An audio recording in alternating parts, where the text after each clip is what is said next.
Hello, ഇത് Easter ഡേക്ക് എടുത്തൊരു video ആണ്. എൻ്റെ മടി കൊണ്ട് എഡിറ്റ് ചെയ്യാനും പിന്നെ അത് പോസ്റ്റ് ചെയ്യാനും ഞാൻ നന്നായി വൈകി. അപ്പം മുട്ട എന്താ നിനക്ക് കാര്യം? നീ എന്താ മുട്ടക്കാരിയോ? അതോ നിനക്ക് മുട്ടക്കച്ചിടോ? ഞാൻ ഇടയിരുന്നുണ്ടാക്കിയ മുട്ടയൊന്നും അല്ല കേട്ടോ ഇത്.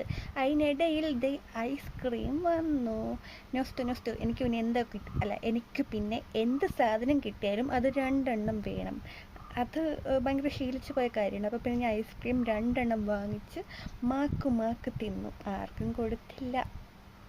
അവളോട് ഐസ്ക്രീം തിന്നുകൊണ്ടിരിക്കും. നമ്മൾ കാര്യത്തോട് കിടക്കണത് ദേ ഈ വാങ്ങിച്ച 110 മുട്ടയും നമുക്ക് പുഴുങ്ങണം. പിന്നെ ഇപ്പോൾ ഗ്യാസിൻ്റെ ലഭ്യത ഭയങ്കര കുറവായതുകൊണ്ട് ഞങ്ങൾ അടുപ്പി വെച്ച് പുഴുങ്ങാലോ എന്ന് വിചാരിച്ചു. ഈ പുഴുങ്ങുമ്പോൾ മെയിനായിട്ടുള്ളത് ഞാനാണെങ്കിലും എനിക്ക് 2 അസിസ്റ്റൻറ്റുകളും ഉണ്ട്. ശരിക്കും പറഞ്ഞാൽ അവരാണെല്ലാം ചെയ്തത്. എനിക്കാണെങ്കിൽ ഒരു തേങ്ങക്കൊലയും അറിയത്തില്ല. എന്നിട്ട് പുകയെല്ലാടി അടിച്ച് എൻ്റെ കണ്ണിലൊക്കെ വെള്ളം വീണൊരു പരുവായി. ഞാനിവിടെ മുട്ടയ്ക്ക് കാവലായിരുന്നു.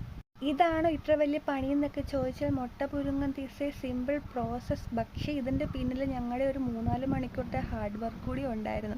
എന്നിട്ട് ഞാൻ അതിനൊടുക്കത്തെ കാവലിരുന്ന് എനിക്ക് വിശന്നപ്പോൾ ഞാൻ എന്തോ ഒരു സ്നാക്സൊക്കെ എടുത്ത് തിന്നു. എൻ്റെ കൈയാണെങ്കിൽ ഞാൻ പൊള്ളിക്കുകയും ചെയ്തു. അറിയാത്ത പണിക്ക് പോയാൽ ദേ ഇങ്ങനെ ഇരിക്കും. പിന്നെ മുട്ട എന്തിനാ പുഴുങ്ങിയതല്ലേ, പള്ളി കൊടുക്കാൻ വേണ്ടി. അപ്പോൾ ഞങ്ങൾ ഒരുങ്ങിയിട്ട് ദേ പള്ളിയിലേക്ക് എത്തിയിട്ടുണ്ട് മുട്ടയായിട്ട്. പള്ളി വന്നു. പിന്നെ എൻ്റെ കുറച്ച് ഷോസും നിങ്ങൾക്ക് കാണാം. പള്ളിയിൽ ഈസ്റ്റർ കുർബാനയിൽ പങ്കെടുത്തു. അതിനുശേഷം പ്രദക്ഷിണം ഉണ്ടായിരുന്നു. തിരിയും കത്തിച്ച് പ്രദക്ഷിണവും എല്ലാം കഴിഞ്ഞിട്ട് അവസാനമാണ് മുട്ട വിതരണം ചെയ്യുന്നത്.